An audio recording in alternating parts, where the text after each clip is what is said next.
Saya Alwi, saya tuh kuli bangunan, teman-teman. Saya buang puntun rokok di kejaksaan. Saya tuh jadi kuli karena di keluarga saya kuli bangunannya sudah jadi dinasti.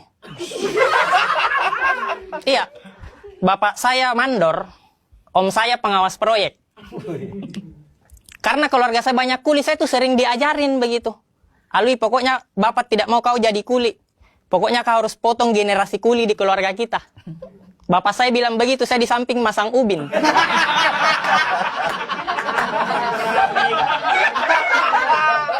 Tidak dipaksa sih, tapi dilatih.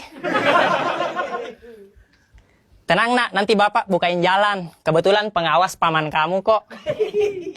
Mungkin situasi seperti itu teman-teman pernah terjadi di keluarga politisi. Mungkin ya, mungkin. Mungkin ada bapak-bapak bilang sama anaknya, nak, pokoknya bapak tidak mau kau jadi politisi. Kau fokus jual pisang saja.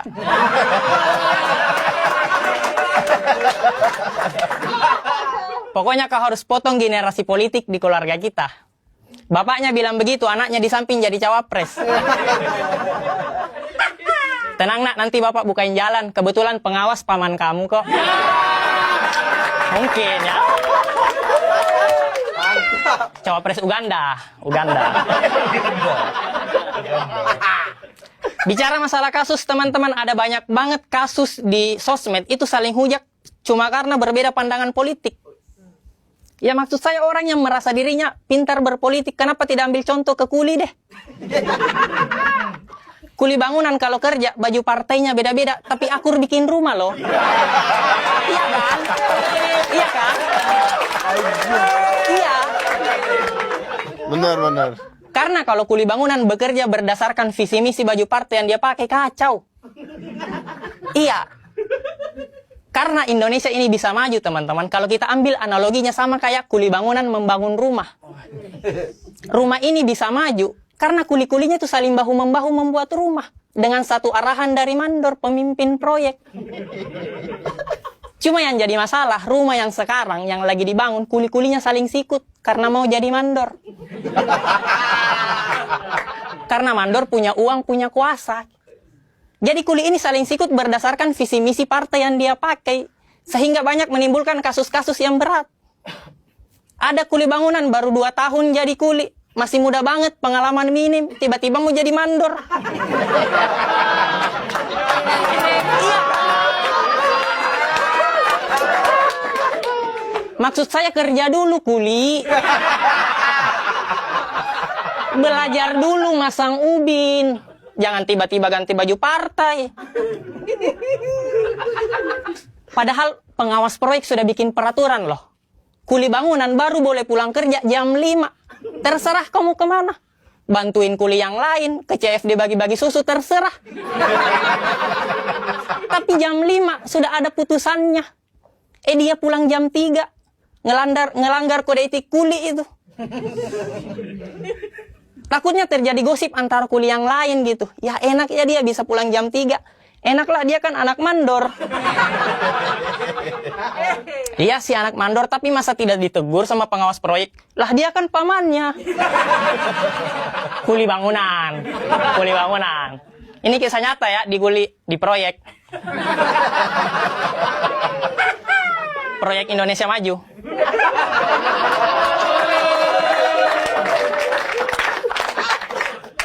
Ada lagi kasus berikutnya. Kuli terlalu banyak gimmick. Rambutnya warna putih. Terlalu ngebet mau jadi mandor, tiba-tiba di proyek azan.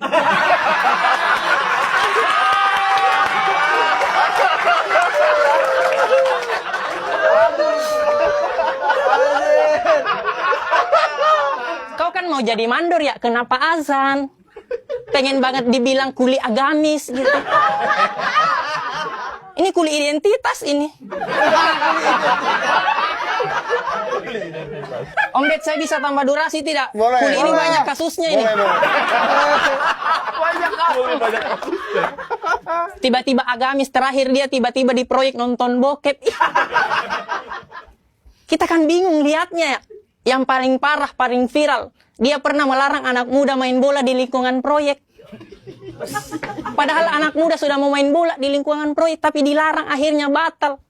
Anak muda kan mau main bola ya dikasih bola, Pak, jangan dikubur mimpinya. Iya kan? Anak muda kan mau main bola ya karena mau ngangkat piala, bukan mau hidup terjamin karena diangkat karyawan. Iya kan? Ada lagi kuli bangunan. Disuruh sama pemilik rumah ngurusin ruang tamu. Dimana kita tahu ruang tamu adalah ibu kota dari sebuah rumah. Karena tamu datang di situ. Tapi ruang tamunya masih banjir, banyak polusi.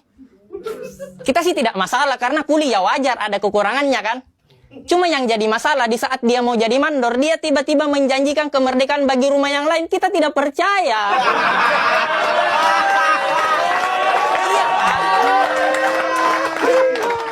Ngurus ruang tamu saja belum beres, masih banyak program yang tidak jalan, tiba-tiba mau renov rumah yang lain, kita kan ngelihatnya kayak, wah, dua kata lucu nih. Kuli pembual.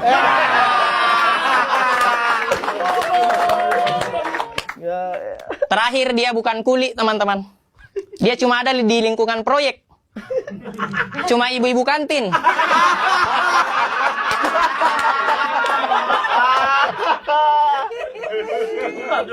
Cuma ibu-ibu kantin yang jual kerat indeng yang logonya banteng.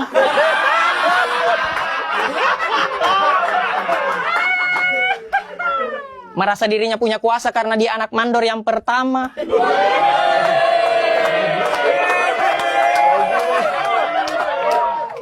Kerjanya cuma ngecengin mandor yang sekarang. Ih, mandor yang sekarang kalau bukan kantin saya kasihan deh.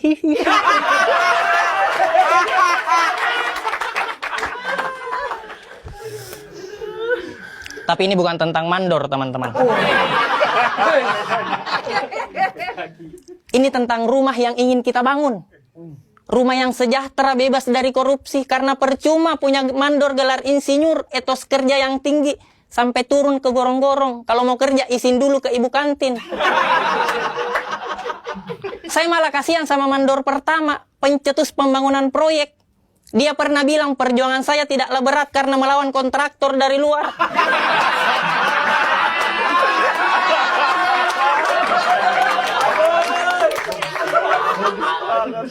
Tapi perjuangan kalian lebih sulit karena melawan kuli di proyek sendiri.